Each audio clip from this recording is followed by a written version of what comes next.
Welcome everybody to the workshop number 3 for the Davis Climate Action and Adaptation Plan.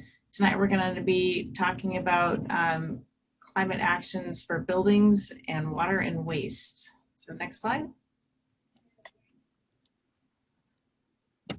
So our meeting objectives, we want to get everybody's input on actions to address greenhouse gas reduction, wildfire, smoke, air quality, extreme heat, flooding, and drought related to buildings, such as energy efficiency, indoor air quality, electrification, like switching from natural gas to all electric, and renewable energy. And then we're also going to be spending some time talking about water and waste, looking at things such as water conservation, stormwater and wastewater management, and solid waste management, looking at recycling, composting, and reduced consumption.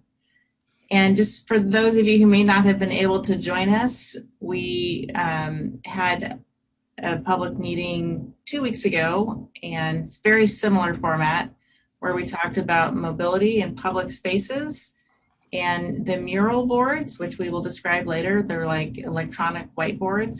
There is still one that is available on our website if you wanted to add notes to those 2 topics. Those will stay open for another couple weeks, and so you can get online and add notes to those. And next slide. So I'm going to let Carrie take over from here. I should have introduced myself. Sorry, I'm Diana Jensen, City Engineer and the Project Director for the CAB. So go ahead, Carrie. Okay. Well, welcome everyone. We're really glad to see you here at this workshop and looking forward to our community discussion, which is going to take up most of the meeting.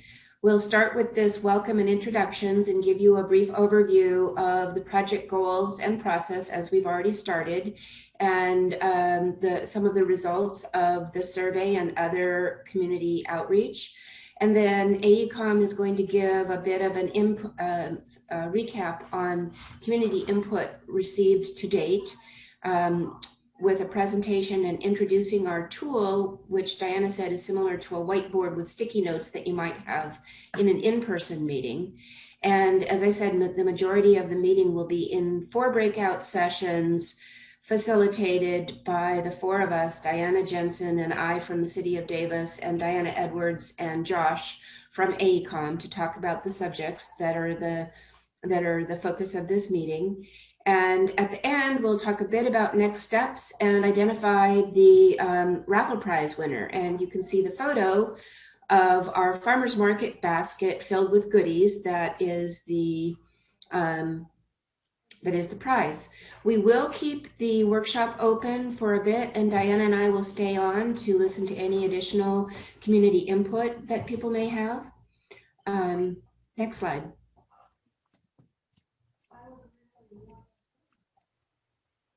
So the project goals are, and many of you have seen this slide before, basically we are supporting recent City Council actions and interests of the community to establish the climate action and carbon reduction policies that have been adopted by Council. That is to be carbon neutral by 2040 and to accelerate our goals to a 2030 target and get done as much as we can by then. So those measurable actions are beyond California's 2018 executive order, which stated statewide carbon neutrality by 2045, and meet the commitments in our 2019 climate emergency resolution. Another main goal of the Climate Action and Adaptation Plan is to incorporate and prioritize equity and inclusion. And as many of you know, we had a workshop specifically focused on that, but it is an ongoing component that we are putting into the process. As I mentioned, those targets for 2030, that's the interim target, and it will support future project California Environmental Quality Act streamlining and align with the state's AB 32 target and the city's target in our climate emergency resolution for the 2030 goals. So while we may not be fully carbon neutral by that point, we will have taken significant actions. And of course, a secondary main purpose of the Climate Action and Adaptation Plan is to evaluate and identify strategies to reduce climate risk. And then finally, to comply with current state legislation. So these are all the actions. And as we'll talk about later today, in addition to those two main goals of greenhouse gas reduction and strategies to reduce climate risk, we are identifying the co-benefits or additional factors that we want to be sure to address in the Climate Action Plan. And the community engagement and input is a key factor in identifying those co-benefits. Next slide. So this is our draft schedule. You can see right now we're at workshops 2 and 3. We're in the first of workshops 3. The second one is Friday at 10 a.m. and we will be using the same introduction at the Friday meeting. So if you come to both, you'll hear us again. We started the contract in December of 2021, and we anticipate completing the draft report in December of 2022. And there are a number of outreach components, the workshops, surveys, going to the farmers market, and interviewing and talking with people where they are. So all of those things are happening between now and when we begin to draft the plan. And then in the beginning of January, we will start the environmental review process and complete that environmental impact report. So next slide. So some of our outreach overall has included the first online survey, the very first workshop on Earth Day, and the second set of workshops on mobility and public spaces. Additionally, our talking with subject matter experts, and the additional workshop that we added in directly in response to community input, which was the Community Resilience and Equity Workshop on May 27th. And there's a list there of other outreach that has been ongoing. There are many, many ways to participate in this project. One of those things is to go to the Natural Resources Commission. We have monthly updates, and in addition to that, we have staff reports every month to all other city commissions. A number of commissions have liaisons to the Natural Resources Commission, so we're trying to cover all of those commissions. We have been invited to partner presentations such as the Cool Davis Coalition and other locations. We've done staff reports to council, and some people just send us emails directly, and we are incorporating that input as well. So the key about all of this outreach that has happened so far is that we want to emphasize that the actions to be identified are not yet complete. We haven't settled on climate actions for greenhouse gas reduction, climate risk, or co-benefits. We are identifying them, and then we will go through an evaluation process to identify which of those are the key actions that we feel are best to put into the climate action plan. And although it's not yet posted, there was a very comprehensive presentation at the Natural Resources Commission on Monday night, June 26th, and that should be posted by the beginning of next week. So, and that will be on the CAP webpage. And so there's a lot of information on that webpage that you can get caught up to date on everything that's happened, even if you have not necessarily had a chance to be there. Next slide. So just a few quick ideas from some of the outreach. For example, with the first online survey, we had over 200 respondents. We identified key topic areas, such as the graph that shows there on the right of the slide. This one was about what are the important extra benefits to you, or co-benefits. And people were allowed to select up to 3 of 10 options. And as you can see, although you may not be able to read the wording, the top ranking co-benefits were better air quality, so 60% of respondents selected that one. Environmental stewardship was also close to 50%. And then we had some additional ones such as more open space, water conservation, and waste reduction. So knowing those are the key co-benefits identified by the community helps us to move forward with how we frame our evaluation of actions in this plan. The other things that are able to be identified, and this is just an overview, are some of the gaps that we need to address. So for example, we had 75% respondents that were homeowners and 15% renters responding. That's not the same as our Davis demographics. So we need to make a greater effort to reach out to renters, for example. Not so many students participated, so we will be reaching out to students now and in the fall. We need to reach out to specific groups such as Spanish-speaking groups and others. We're going to Rancho Yolo to talk to seniors. We're doing a lot of other outreach at places where people meet. So those are just some examples of how we're trying to frame our community engagement and reach out to everyone in the community. Next slide. And at this point, I'd like to turn it over to Diana and Josh from AECOM, and they will give us some information from what we've already gathered. Great, thank you, Carrie. I'm Diana Edwards. I am the project manager on the AECOM side and also the adaptation lead for the project. So what I'm going to take you through now is the action development process, since we're in the action development phase. So next slide. So this is our action development process. As Carrie just discussed, we've been hearing input from the community from our series of workshops and surveys. And then right now we're in the phase where we are developing a long menu of actions that will then be evaluated, prioritized, and then we'll confirm those priorities in workshop 4 in October. And then the final step will be building out more details of a short list of prioritized near-term actions in collaboration with the city. Next slide. So now I'm going to take you through our framework for adaptation action development and then give you some highlights on what we've heard from the community. And then Josh will go ahead and do the same for our greenhouse gas reduction. We have the results of the vulnerability assessment as our baseline, as well as community concerns, and we are using those to focus our adaptation actions. We tend to think of adaptation actions in 3 buckets: structural, governance, and informational.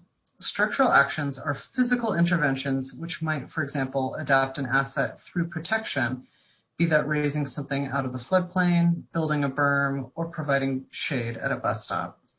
Governance actions are policy-oriented, so putting in place ordinances or guidance that will build in more resilient features to projects. For example, updating guidance about design standards for storm events or updating emergency response protocols around extreme heat. Informational actions are to help the city keep learning about climate change and its impacts and can be about monitoring. For example, monitoring air quality or the use of cooling centers or further studies that the city might take to advance the goals of the CAP. Each of these types of actions can be applied at different scales. They could be asset specific, for example, the wastewater treatment plant, or they could be applied at the city scale, all bus stops, that kind of thing. Next slide. So the next few slides are just some example actions that we have already heard from public input. That has come in again through the workshops, the survey, or have come in directly through the project team through email. I'm going to run through these relatively quickly, just to give you an idea of what we've already heard, and this is specific towards buildings and waste and water, because later on in the meeting we're going to do our mural exercise, and we want you to build upon these actions, maybe create some nuance to these as well. So some of the examples of physical or structural actions to combat extreme heat would be to increase cool roofs and reflective building surfaces within the city, elevating the wastewater treatment plant road and berms so that it's outside of the 500-year floodplain, or developing resilient stormwater infrastructure. So inventorying those and floodproofing, vulnerable pump stations. Some informational actions would be outreach and education related to water conservation, or education to residents and contractors about the benefits of residential gray water systems for non-potable uses like irrigation. Next. Some governance actions, again, related to the buildings, waste and water, would be during smoke and heat events, which we've all been living through for the last couple of years, is provide financial incentives for building upgrades, such as insulation, updating windows, getting window seals so people are not breathing in smoke in their homes, require air filtration and air conditioning in rental units and ensuring that that is adequate for tenants, providing financial incentives for indoor HEPA filters, air conditioning, or HVAC systems. And then for water conservation and drought, that'd be something like incentivizing residential nature-based stormwater conservation systems. And so I'm going to hand this over to Josh to talk with us a little bit about the greenhouse gas reduction actions. Thanks, Diana.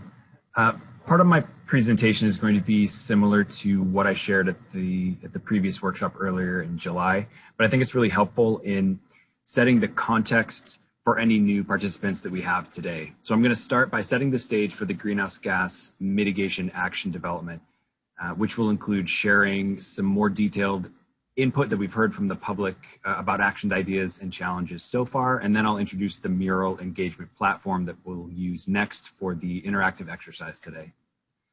The ambition of the greenhouse gas mitigation actions needs to be informed by the city's emissions inventory and forecasts to make sure that we're being aggressive in the right areas. So this figure here on the left, the bar charts, shows what we call an adjusted business as usual forecast. And this particular scenario is estimating how emissions could change in the community if no further action is taken to curtail their growth, with the exception of implementing the state's renewables portfolio standard that requires increasing amounts of renewable electricity, implementing the state's vehicle efficiency programs, and implementing the city's general plan, which has assumptions for the number of jobs and houses in the future that Davis will have and how people will get around.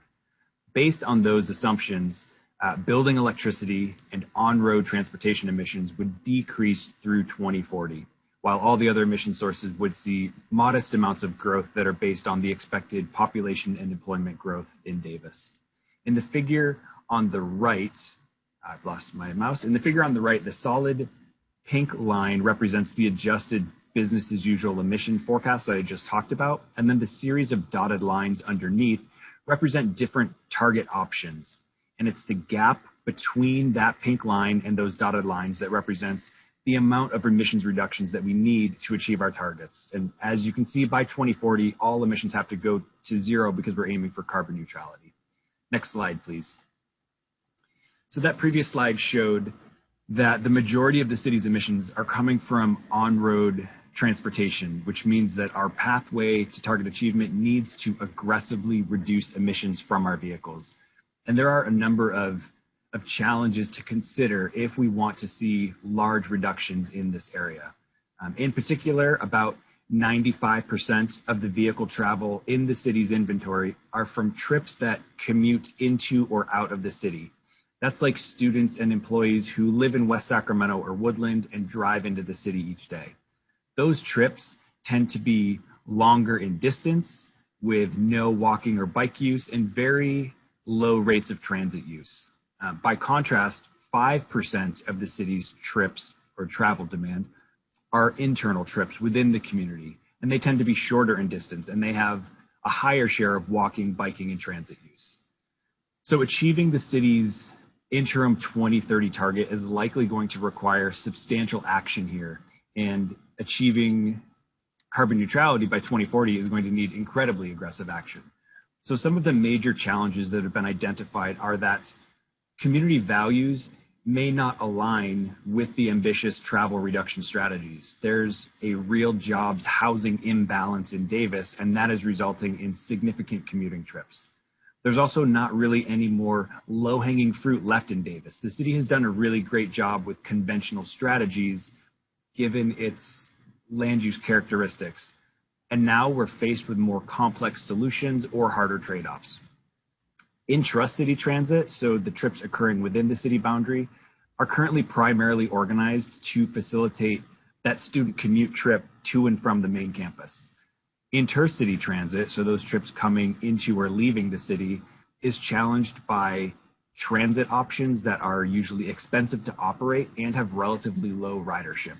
And finally, there's no travel time or financial incentive for biking in transit, so private vehicles become the default preferred option. Next slide. So in addition to those overarching considerations that really focused on transportation emissions, the city's long-term greenhouse gas target is to achieve carbon neutrality, which means all emission sources need to go to zero. And from the community outreach to date that Carrie mentioned, public input has helped to identify barriers to climate action as well as some initial ideas. So I've listed here several highlights related to buildings and energy, since we're going to be discussing those topics in our exercise today. To get to carbon neutral, we need to electrify natural gas uses in buildings, but there's a concern about reliability. We've heard from residents that there's an interest in battery backups or microgrids or more solar incentives to combat potential power outages. There are personal preferences for certain gas appliances, which might be overcome with better advertising, for example, about how awesome induction cooktops are these days, as well as their corresponding indoor air quality benefits. Similarly, there are sunk costs in recent gas appliance purchases. And from a broad environmental perspective, it would be terrible to rip those existing units out just to electrify a building now. But that means there is an urgent need for aggressive incentives to limit new installations of gas appliances, because we don't want to lock in natural gas emissions for another 15 to 20 years within those buildings. We've also heard that renters are frustrated by a lack of control, and they want their property owners to be convinced or lured into making energy efficiency or fuel switching improvements, as well as providing EV charging.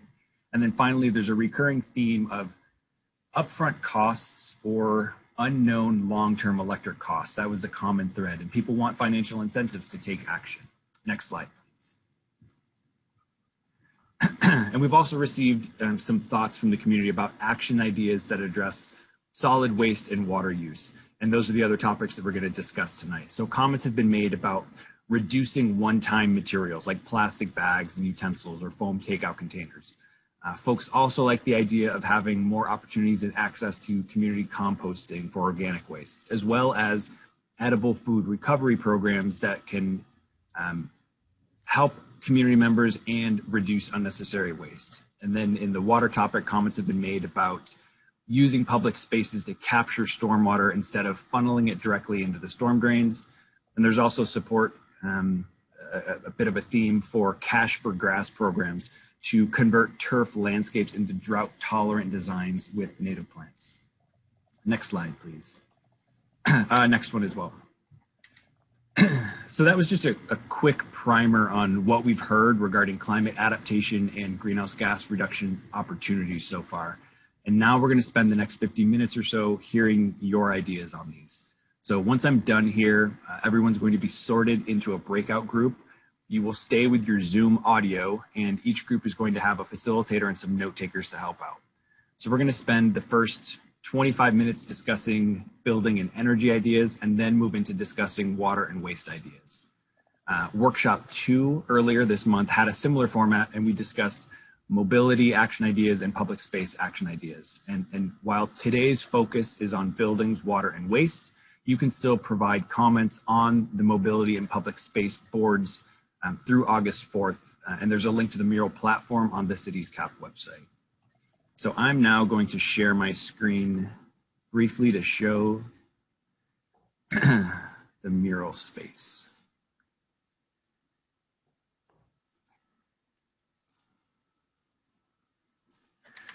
Let's see. Diana Edwards, shake your head yes if that's working. Okay, okay, perfect. So like Carrie alluded to earlier, Mural is really like a big dry erase board that everybody can see simultaneously and add sticky notes to in real time. We found it to be a really helpful tool during the pandemic because it lets us safely replicate some of those more collaborative aspects of in-person workshops. Each breakout group today is going to work in a different color-coded section of the board, and each of those sections has exactly identical content. So I'm going to zoom into the top up at the pink board just to give an overview of the exercise. As I said, your groups are going to have facilitators, and each facilitator will share a link to Mural in the Zoom chat, and you can access Mural as a visitor. You don't need to sign up or join anything. Once you're in the platform, you can move around just like you would in a PDF. You can click your mouse button, your left mouse button, and pan from side to side. You can use the zoom wheel on your mouse to zoom in and out. The text can be pretty small, but you can get very close and make it as legible as you need. What else should I say? Oh, okay. Each group today has two tables that are set up, two topics that we're discussing. We have the buildings table on the left, and when the timer goes off, we will move over and discuss the water and waste table. And under the headings of each board, there's a statement about what it is we're trying to solve for with the actions that we come up today. So in buildings here, for example, we're looking for actions that provide greenhouse gas reductions and address equity, wildfire, air quality, heat, flooding, and drought. So we want your greenhouse gas reduction and climate adaptation actions today. Each table, let me zoom out a little bit, each table also has 4 columns. So they have different detailed topics to help organize our thoughts. In buildings, we have energy efficiency and indoor air quality. We have switching from natural gas to electricity, renewable energy, battery storage, and then an other category. There are a few initial action ideas that you'll see on these boards in these blue Post-it notes. These ideas came from earlier community input, and we've included them here just to help get the ball rolling, for you all to see the types of comments we're looking for. The purpose of today's exercise is to fill these boards with additional action ideas within each of these topic areas. And it's really easy to do. The only thing you need to know is that you can double click and a brand new Post-it note is going to appear. You can say, I'll zoom in so you can read it.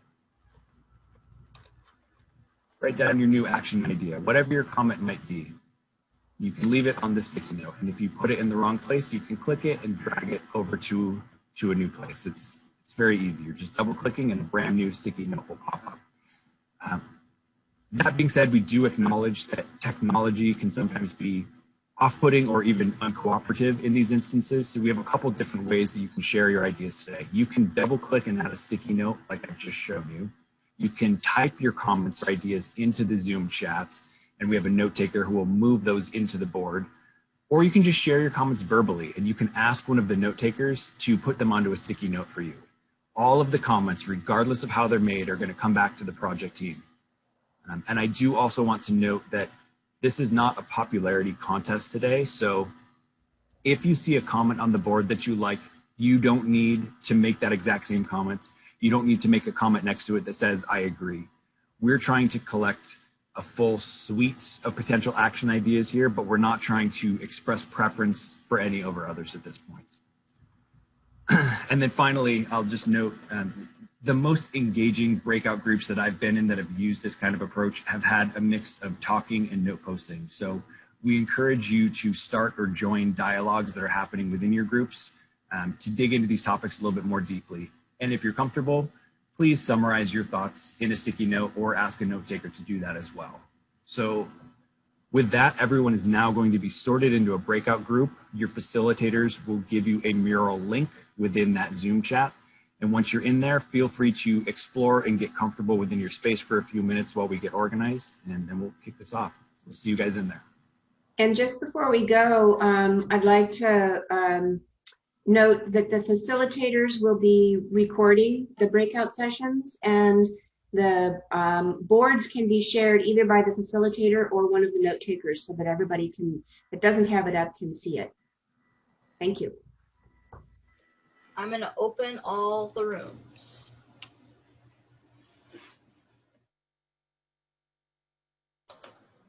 All right. Well, I think we all just took a journey from our breakout groups back to the main group. I know we had great discussion in my group, and I really appreciate the input that we've gotten.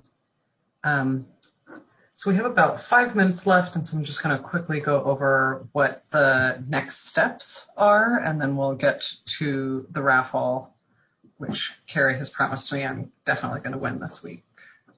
So from here, we have these mural boards are going to be open until August 4th, both this one about buildings and waste and water, and also the ones on mobility and public spaces. We have the second survey is open, and we encourage you all to take the survey, and I'm actually going to drop that in the chat. So when we're done here, please take the survey. And then what we're going to do with all of these is add these actions that we've heard today to our running list, and then we'll begin to evaluate and draft priorities based on community preferences, greenhouse gas reduction opportunity, and the ability to improve equity. And as Carrie mentioned before, there is a really good presentation that Josh gave on Monday night about that process, which will be posted to the CAP website if you're curious about kind of how the sausage is made with the evaluation and priorities. And with that, I will hand it back over to Carrie and Diana for the raffle.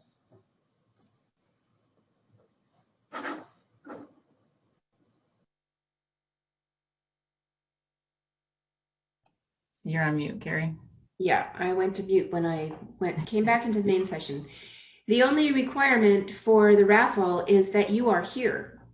So our randomly selected person was not here, so I've just gone up the list from there. And our lucky winner is Myrna Epstein. So the basket that you can see there is what you're going to win, and I will arrange with you directly to get that basket to you. I assume that you are in Davis? Are you still here, Myrna? Let's see. Yeah. So I have your email. Yes, I am. Sorry, I couldn't unmute. That's okay. So I will send you an email, and congratulations. Thank we're you very so much. excited about our raffle prize, so I hope you are too. Yes, thank you so much. And I think that's it. We will have staff staying on to have further discussion. And thank you to everybody who participated today. I know I'm pretty sure all the breakout groups had great discussions, because mine had a great discussion as well. So. Yes, thanks everybody for joining, and if you need to go, that's fine. If you have any questions or comments, I think we'll have people raise hands so that we can get everybody to have a chance. So the first hand I see raised is Chris Granger. Chris, go ahead.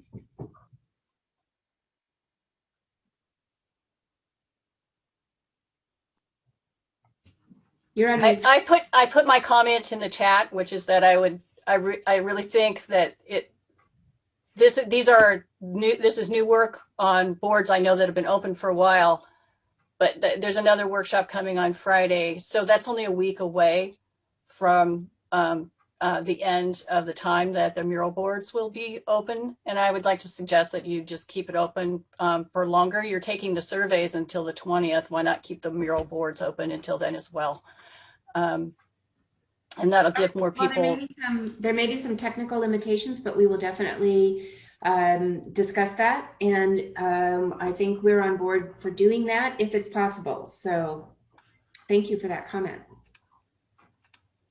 And I do want to give another shout out to doing the survey that Chris just mentioned and Diana had said before. The link is in the chat as well as on the website. So, Sienna.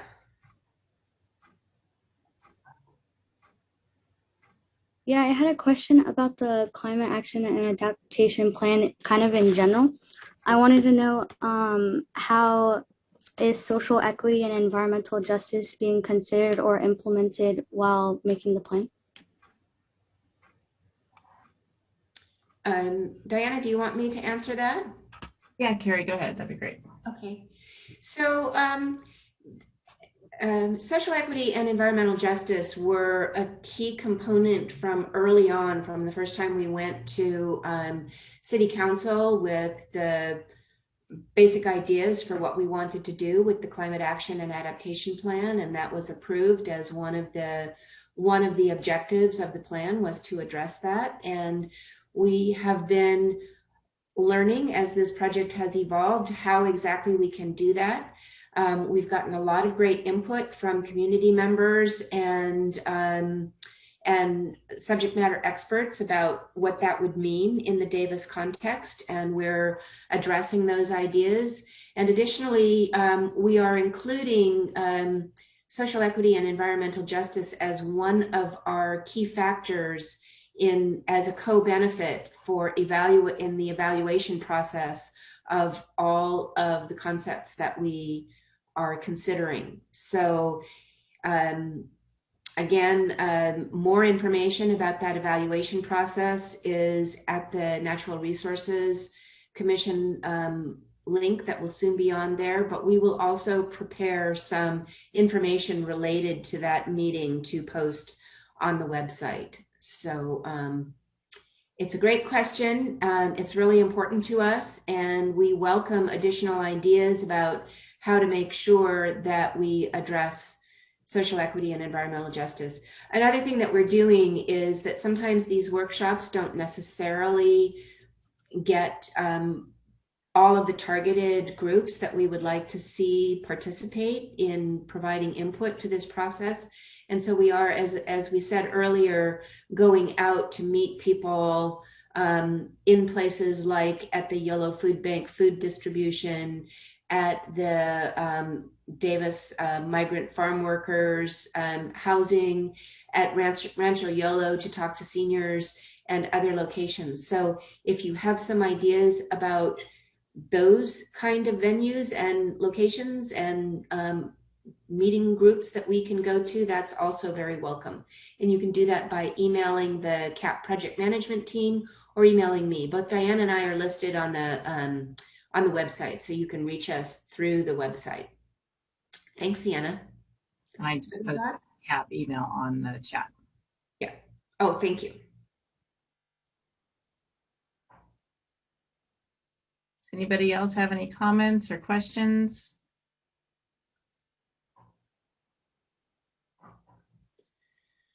All right, well, we thank everybody for spending your evening with us. You're welcome to join us again. It's the same topics on Friday morning at 10 o'clock, or let friends and family know that we are having the same exact meeting again on Friday if they were not able to make it tonight. And we really appreciate everybody's time. Yeah, and thank you to all of our note takers. Really appreciate your extra effort. Thank you. Thanks, everyone.